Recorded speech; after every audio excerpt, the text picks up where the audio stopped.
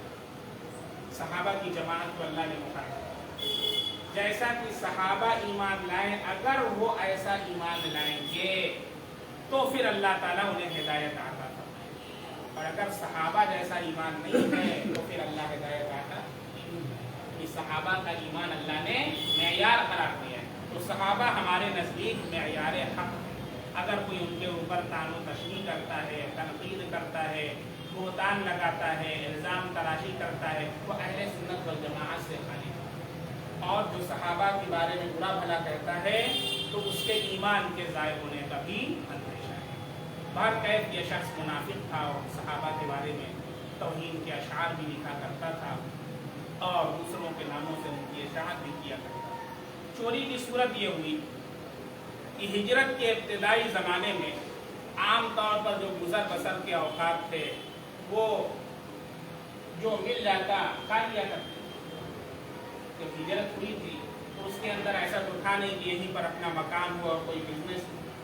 آپ ہجرت کر کے کہیں پر جائیں تو وہاں بسنے میں اپنا بزنس جمانے میں وقت لگے جائے. تو ایسے صحابہ کرام بھی تھے. اللہ کے نبی صلی اللہ علیہ وسلم نے مواقعات کرا دی. جو انصار مدینہ تھے ان سے صحابہ کرام سے مواقعات کرا دی یعنی بھائی بنا دیا. شاہد ہے ان کو بھائی بنا دیا عاقب صاحب کا. وہ انصاری ہیں اور یہ مہاجر ہیں. اب یہ دونوں آپس میں ساتھ مل کر کے رہتے ہیں. اب کیا کمائیں گے اسی میں سے دونوں لوگ بانٹ لیا کرتے تھے، ان کو کھلا دیا کرتے تھے. اس طریقے سے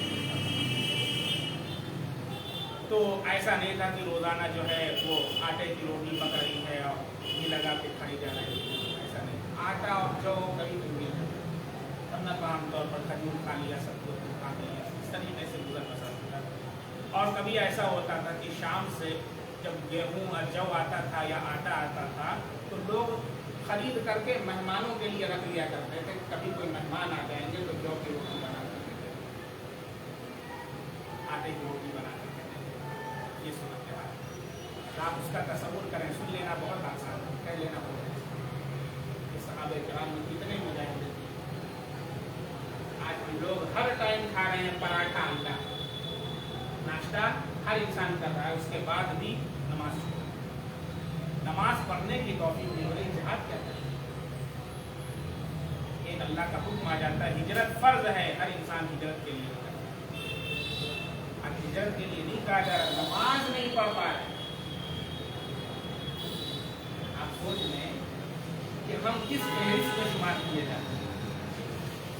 تو حضرت رفاعہ رضی اللہ تعالیٰ عنہ جو تھے، یہ حضرت قتادہ ابن نعمان رضی اللہ عنہ کے چچا، انہوں نے بھی تھوڑا سا گیہوں کا آٹا خرید کر کے بوری میں رکھ دیا اور اس کے اندر کچھ اسلحہ وغیرہ بھی رکھ کر کے ایک چھوٹی سی بوری تھی وہ اپنے گھر کے اندر رکھ لیا تھا، محفوظ کیا.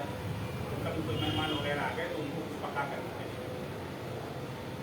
اب یہ جو تھا ابن ابریق، جو جس کا نام بعض روایتوں میں بشیر ہے اور بعض میں طعمہ آیا ہے، اس کو پتہ چل گیا حضرت رفاعہ کے گھر جو ہے بوری میں آٹا رکھا ہوا ہے.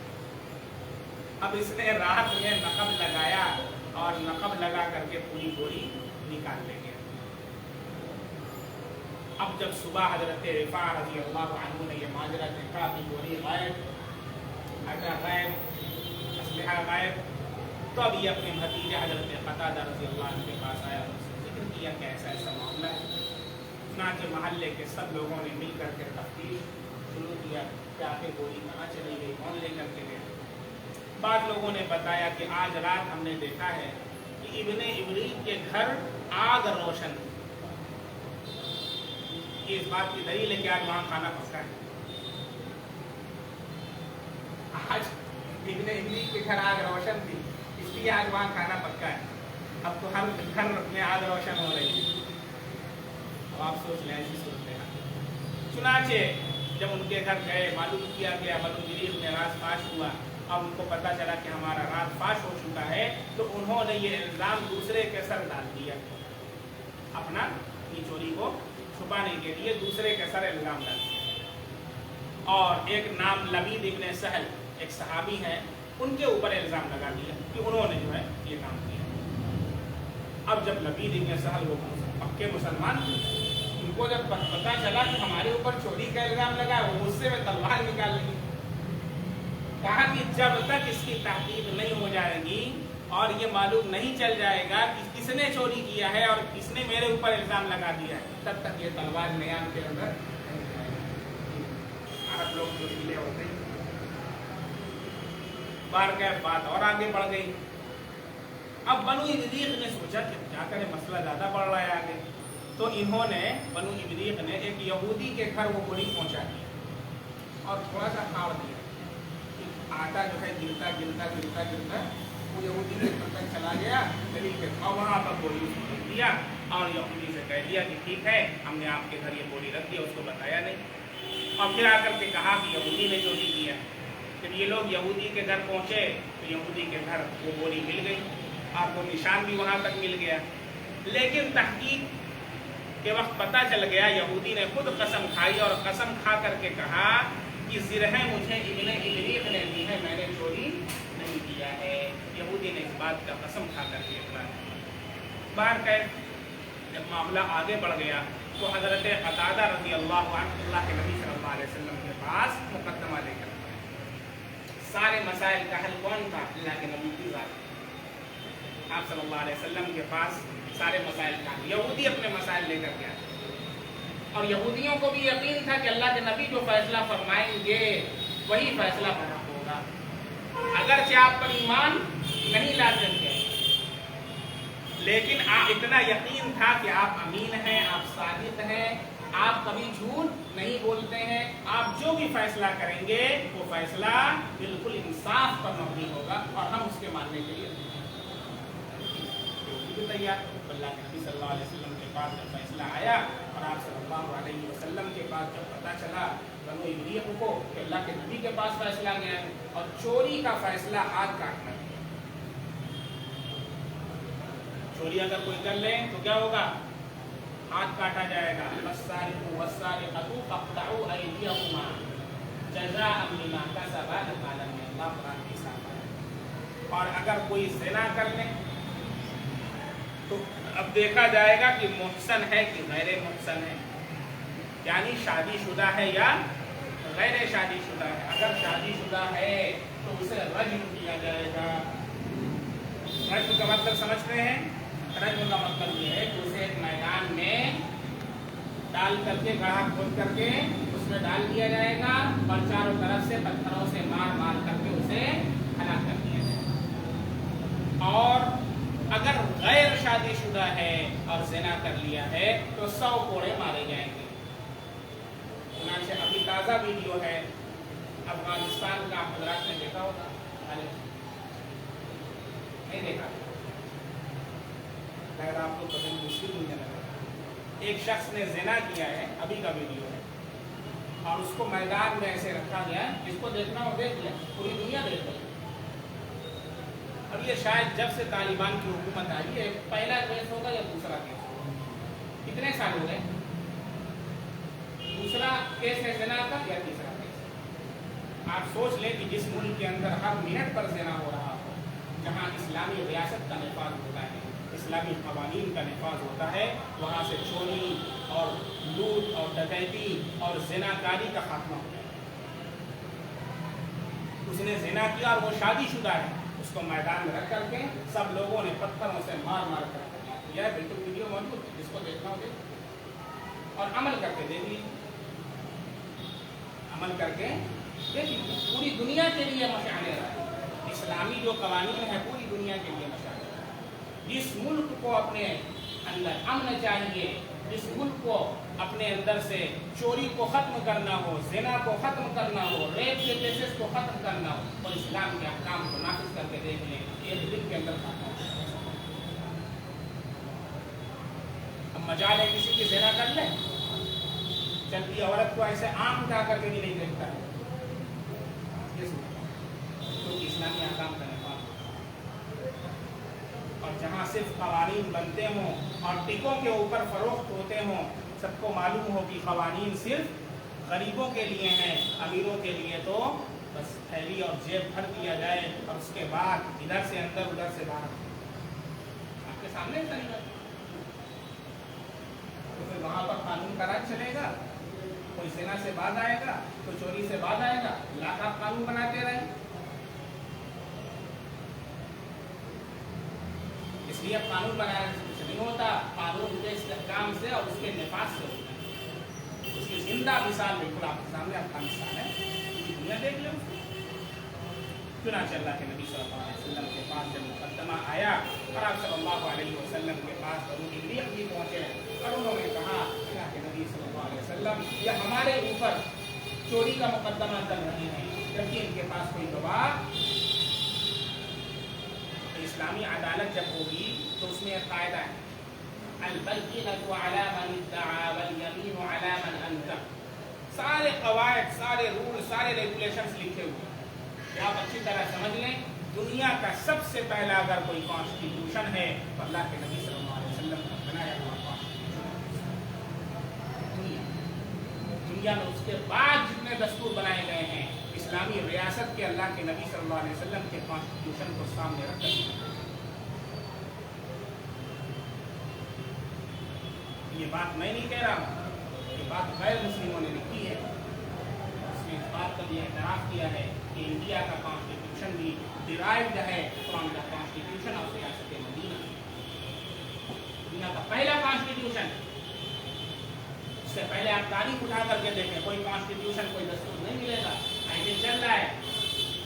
اللہ کے نبی صلی اللہ علیہ وسلم نے جب ریاست مدینہ بنائی ہے تو پہلا دستور بنا۔ اس دستور کو دیکھتے ہوئے اس دستور کے اندر بہت ساری شرطیں ہیں، اس میں سے ایک شرط یہ بھی ہے کہ جب قاضی بیٹھے گا، قاضی کے پاس کوئی آدمی آئے گا شکایت لے کر کے، تو ہم لوگ کیا کرتے ہیں؟ کوئی آدمی آیا آپ سے کہا او فلانے نا ایسا کرتے ہیں، اچھا بس ختم، یہی سے بات۔ اب وہ کرتے ہیں کہ نہیں کرتے ہیں، کوا کان لے گیا بس ٹھیک۔ اب اس شخص کے متعلق اپنے دل کے اندر ہم نے بدگمانی پیدا کر دی، حرام، ان سے حسد کرنے لگے، حرام، ان سے بغض کرنے لگے، حرام، سب حرام کام ہم کر رہے ہیں جو نماز پڑھتے ہیں۔ کیا اسلام یہ کہتا ہے؟ کوئی کسی کے بارے میں کچھ کہہ دیں، آپ اس کے اپنے دل کے اندر اس کے تعلق سے حرام اور بدگمانی پیدا کر لیں، بغض اور حسد پیدا کر لیں، یہ اسلام کا اصول نہیں ہے، یہ تو منافقین کا اصول ہے۔ اگر آپ ایسا کر رہے ہیں خود سوچیں ہم مسلمان ہیں کہ منافقوں کی فہرست کے اندر اسلام نے اصول بنائے، البینۃ علی من ادعی۔ اگر کسی نے کوئی دعویٰ کیا ہے تو دلیل دینا اس کے اوپر لازم ہے، دو گواہ پیش کرنے ہوں گے۔ اور اگر کسی کے اوپر زنا کا الزام لگا رہا ہے، قرآن کہتا فأتوا بأربعۃ شہداء، کوئی آ کر کے کہتا ہے ارے ہم نے تو دیکھا فلانواں کو فلانی کے ساتھ، قاضی کہے گا چار گواہ پیش کر، کیا کریں گے؟ تھوڑے سے مار مار کے ذرا گزر کر دماغ صحیح کر کے۔ اتنا آسان نہیں کسی کے اوپر الزام لگا دینا، جیسا آج کل ہم لوگ کر رہے ہیں، کسی کو بھی بدنام کر دیا، کسی لڑکی کو بدنام کر دیا، کسی لڑکے کو بدنام کر دیا۔ اسلامی ریاست نافذ ہو جائے کہ سب کا دماغ صحیح کر دیا جائے، تو الٹا سیدھا منہ سے بکے چلے جا رہے ہیں، گویا کہ بولنے کی مشین ہو، پٹ پٹ پٹ پٹ پٹ پٹ پٹ پٹ نکلے چلا جا رہا ہے، پیٹ کر کے دماغ صحیح کر دیا جائے گا۔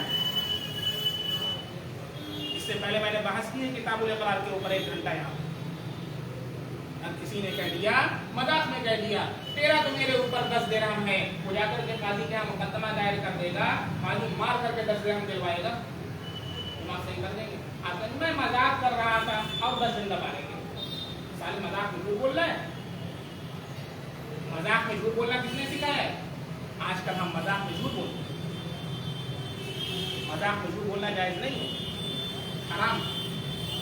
اس لیے اسلام کا یہ قانون ہے البینۃ علی من ادعی، جو دعویٰ کرے گا دلیل اس کے اوپر لازم ہے، 2 گواہ پیش کیے جائیں، اور 2 گواہ عادل ہونے چاہیے، مرد ہونے چاہیے، باشرہ ہونے چاہیے، اس کی بھی گواہوں کے بارے میں ساری صفات لکھی ہوئی ہیں، ساری کوالٹی لکھی ہوئی ہیں۔ لیکن اگر ایک مرد ہے اور 2 عورتیں ہیں تو 2 عورتوں کو بھی ایک مرد کے قائم مقام مان لیا جائے گا۔